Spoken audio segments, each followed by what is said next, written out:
Ең негізгісі биздин Кыргыз мамлекетинин мыйзамдарынын, конституциясынын талаптарына ылайык бардык талапкерлер калыс бир шартта катышсын деген кайрылуу болду. Анткени ушул конституцияны кабыл алып атканда президенттин милдетин аткарып аткан адам президентке талапкер бола албайт деген бунун мааниси бардык талапкерлер бирдей шартта болсун. Бир талапкер башка талапкерлердин астында артыкчылыкка ээ болбосун деген ой менен бул мыйзам кабыл алынган. Тилекке каршы Садыр Жапаров президенттин милдетин аткарып, анан өткөрүп берип туруп катышып атат, бирок ошол өткөргөн учурда дагы бардык артыкчылыктарга ээ болду.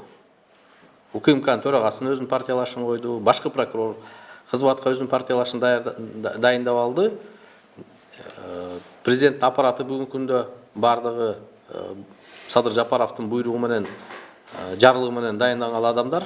Ошол себептен биз мыйзам бузуу болуп атат. Борбор шайлоо комиссияга Садыр Жапаров талапкер катары катталбасын деген кайрылуу менен кайрылдык.